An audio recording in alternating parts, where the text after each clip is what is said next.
Guarantee ఇస్తున్నామనేటువంటి ఆలోచనతోటి ఆ రోజు బీఆర్ఎస్కి వ్యతిరేకంగా కాంగ్రెస్ పార్టీకి ఓటు వేయడం జరిగింది. మరి కాంగ్రెస్ పార్టీ సోనియా గాంధీ నాయకత్వంలో, రాహుల్ గాంధీ నాయకత్వంలో, ప్రియాంక గాంధీ నాయకత్వంలో, రేవంత్ రెడ్డి నాయకత్వంలో అనేక రకాల హామీలు ఇచ్చారు.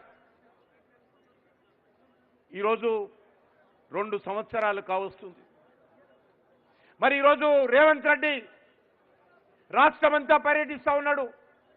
2 సంవత్సరాల విజయోత్సవ పాలన పేరు మీద తెలంగాణలోని ముఖ్యమైనటువంటి ప్రాంతాల్లో పర్యటిస్తూ ఉన్నారు. పార్టీ తరఫున, ప్రభుత్వం తరఫున ఉత్సవాలు నిర్వహిస్తూ ఉన్నారు.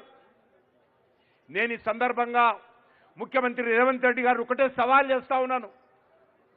రేవంత్ రెడ్డి గారు, మీరు ఏ ముఖం పెట్టుకొని ఈ యొక్క ఉత్సవాలు నిర్వహిస్తున్నారో ఈరోజు తెలంగాణ ప్రజలు నిన్ను ప్రశ్నిస్తుందని అడుగుతా ఉన్నాను.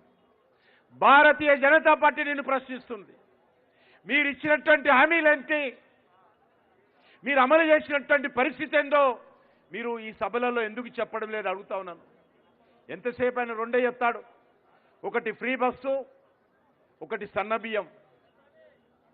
నేను ఈ సందర్భంగా తెలంగాణ ప్రజలకు కూడా కోరుతా ఉన్నాను, సన్న బియ్యంలో కూడా వారిచ్చేటువంటి సన్న బియ్యంలో ప్రతి కేజీ వెనక నరేంద్ర మోడీ గారి ప్రభుత్వము, బీజేపీ ప్రభుత్వము, కేంద్ర ప్రభుత్వము ప్రతి కేజీ వెనక 43 రూపాయలు కేంద్ర ప్రభుత్వం ఇస్తున్నది, 13 రూపాయలు మాత్రమే తెలంగాణ ప్రభుత్వం ఇస్తా ఉన్నది.